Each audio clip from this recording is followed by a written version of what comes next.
itu pada kesempatan yang baik ini saya sampaikan bahwa Jokowi dan Basuki komit untuk memperbaiki DKI dalam 5 tahun. Komit untuk memperbaiki DKI, komit untuk memperbaiki DKI dalam 5 tahun. Bapak maju tidak tahun depan, kira-kira begitu Pak pertanyaannya Pak. Sekarang ini saya mau fokus dulu bekerja ngurusi masalah rusun, masalah monorail, masalah MRT, banyak yang bertanya mengenai survei. Saya jawab, saya nggak mikir surpa nggak mikir, survei juga nggak mikir. Tanya lagi mulai capres, saya juga nggak mikir, copras, capres nggak mikir. Sekarang ngurus birokrasi, ngurus masa kaki 5, ngurus masa survei mau berapa pun nggak pernah mikir dan nggak akan saya pikir. Saya sekarang ini dalam proses mengatasi masalah-masalah yang saya hadapi dan saya juga ingin tetap fokus bekerja, mengurus mengatasi banjir, di mana membuat resapan, nanti sebentar lagi mulai ngeruk semua sungai yang ada di Jakarta. Jokowi mengaku tak peduli terhadap hasil survei.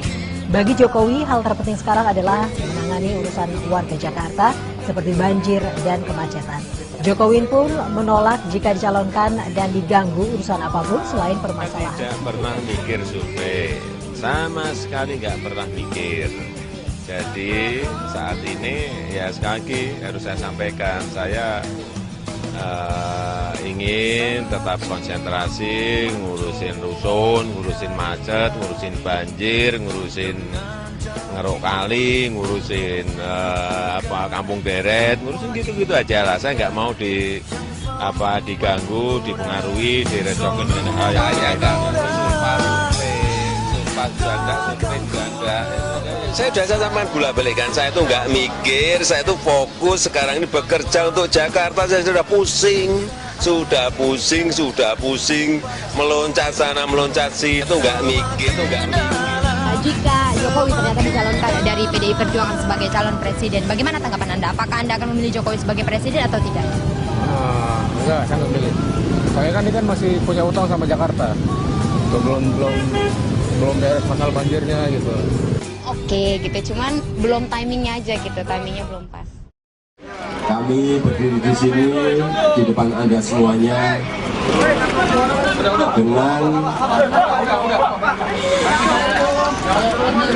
dengan segala kepasrahan dan kerendahan hati, sekaligus takjub dan bersyukur betapa besar rahmat Tuhan Allah SWT. Sejak awal saat saya ditugaskan maju dalam Pilkada DKI Jakarta, sesungguhnya kami sudah menetapkan hati bahwa pemilihan untuk menjadi gubernur, wakil gubernur di DKI ini bukanlah sebuah kontestasi menang atau kalah antara Jokowi, Basuki, dan Kokinara. Siapapun yang menjadi pemenang menjadi tidak penting, karena yang terpenting rakyat Jakarta juga yang harus menang dan yang harus dimenangkan.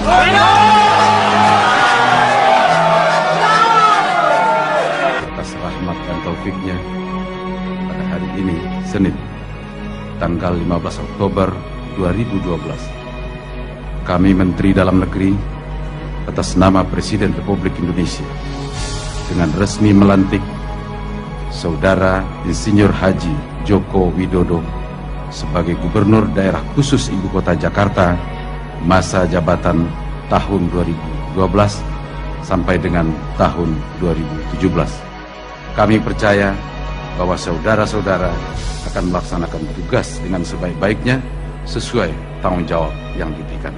Selesai.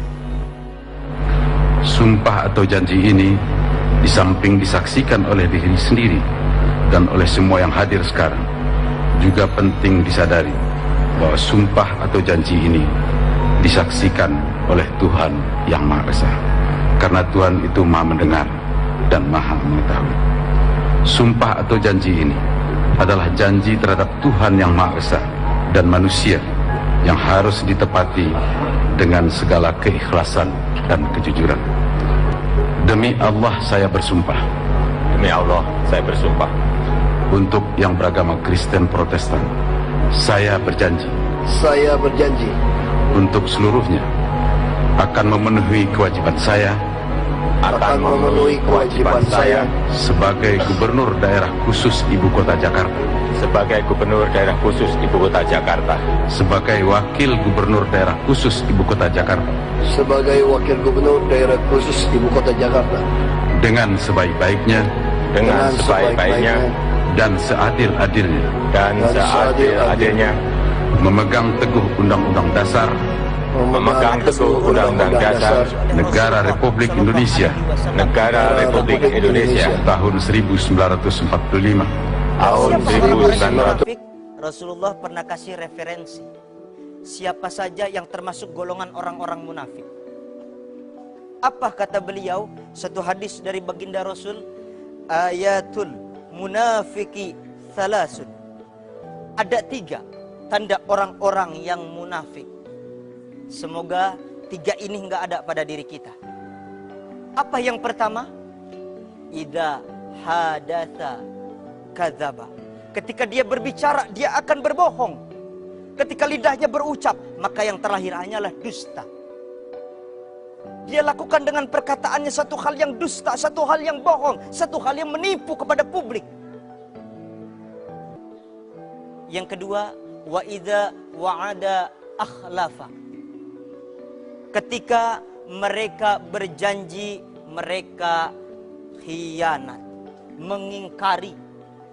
Ya Allah, berapa banyak janji-janji yang kita berikan kepada keluarga, kita berikan kepada Allah, kita janjikan, ya Allah, kalau nanti saya menjadi orang kaya, saya akan sujud di masjid, saya akan bantu fakir miskin, saya akan berikan orang-orang yang tidak mampu. Tapi nyatanya pemirsa, ketika kita kaya, kita lupa daratan. Ketika kita sejahtera, kita bahkan lupa dengan sekeliling kita, kiri dan kanan. Berapa banyak janji ini yang kita ingkar? Pertanyaan untuk kita, berapa banyak dosa ini dari janji yang teringkari, yang harus kita tebus nanti di hadapan Allah Subhanahu wa Ta'ala, karena kita tergolong dalam orang-orang yang munafik. Orang yang munafik berjanji tapi tidak ditepati. Jangankan Allah membencinya, manusia siapapun kita tidak ada suka dengan orang yang selalu mengingkari janji.